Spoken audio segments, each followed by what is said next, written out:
Baik, bismillahirrahmanirrahim. Assalamualaikum warahmatullahi wabarakatuh.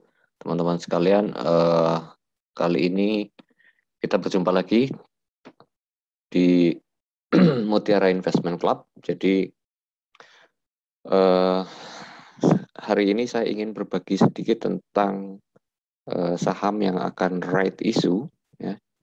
Jadi sahamnya saham Bank Mini. Setelah beberapa minggu lalu saya upload video tentang cara screening saham swing ya. Di antaranya yang sukses menembus target adalah BNPA ya.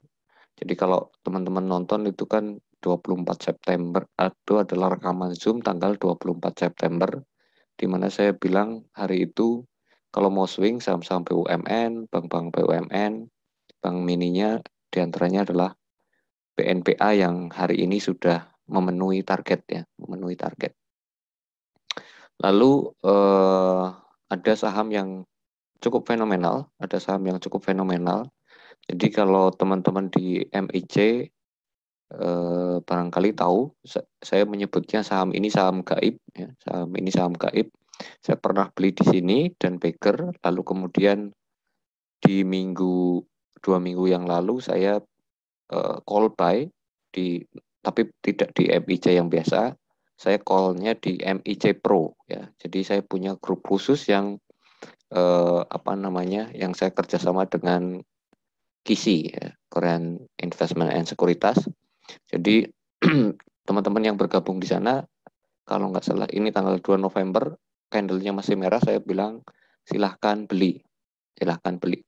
Dan saya hanya main tebak-tebakan di MIC bahwa akan ada saham Baker dalam 10 hari ke depan. Ternyata cukup 4 hari, sahamnya alhamdulillah Baker, gitu ya. Sahamnya alhamdulillah Baker. Jadi itu sekilas ceritanya. Nah, mungkin teman-teman bertanya-tanya, Pak, kok bisa menemukan saham itu gitu ya.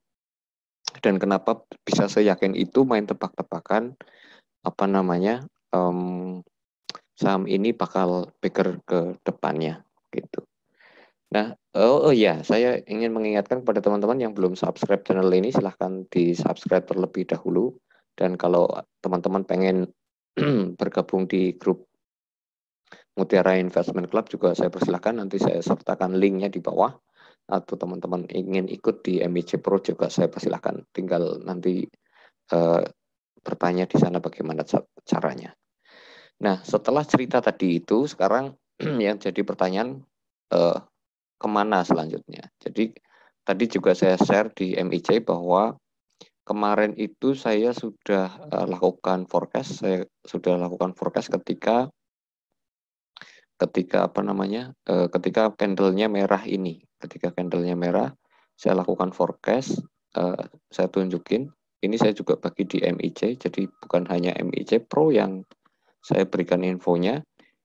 Di MIC biasa juga saya berikan infonya. Jadi ini ya,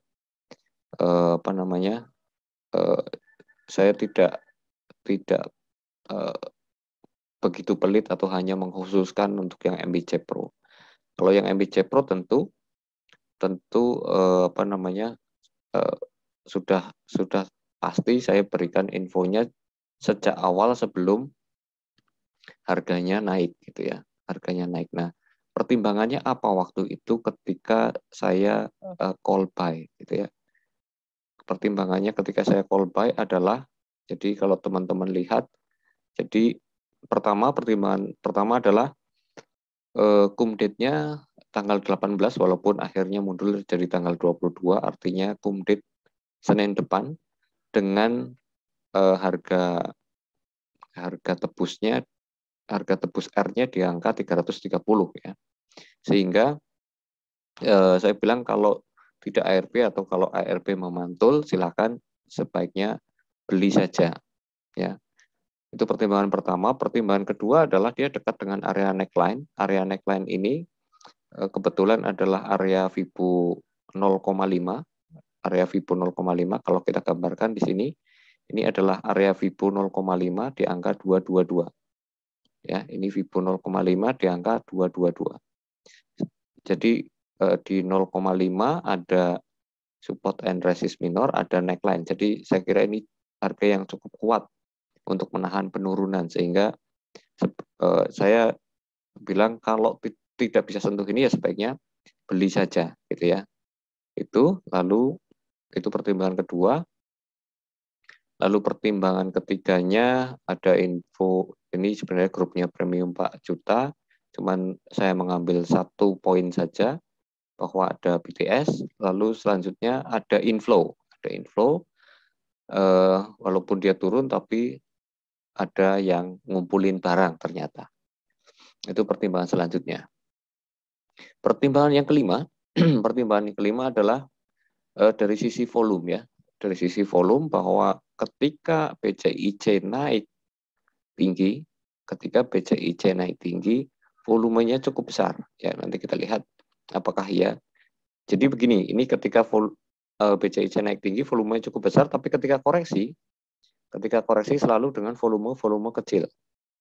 Ini yang membuat atau menjadi dasar pertimbangan saya untuk bisa yakin bahwa BCIC akan memantul. Lalu dari aspek rasio risk reward rasionya 1:5. Menurut saya menarik gitu ya. Intinya seperti itu. Jadi itu pertimbangan saya kenapa saya menganggap BCIC itu menarik. Oh ya, saya lupa.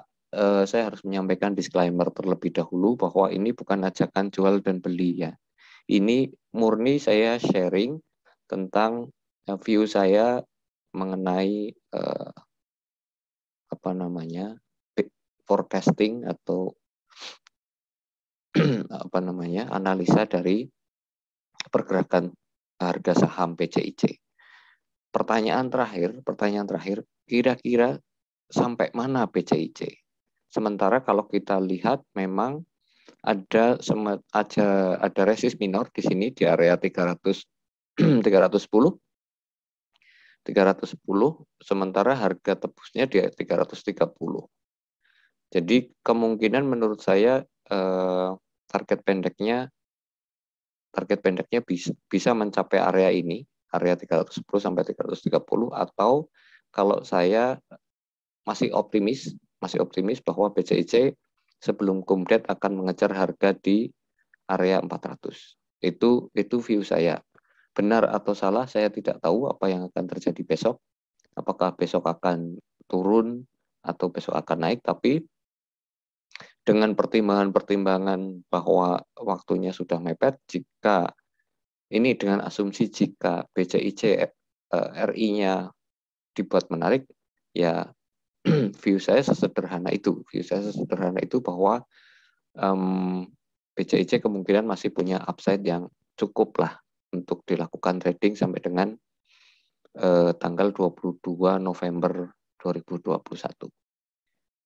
Itu sekilas sharing saya tentang saham BCIC. BCIC ini sebenarnya namanya dulu Bank Senturi ya, sekarang menjadi Bank Cetras Indonesia. Itu sementara mudah-mudahan bisa dijadikan referensi dan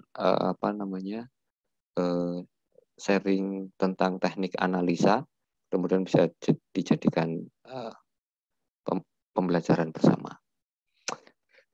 Jadi saya kira itu ya. Terima kasih atas perhatiannya. Semoga teman-teman selalu sehat dan selalu cuan. Saya akhiri. Terima kasih. Wassalamualaikum warahmatullahi wabarakatuh.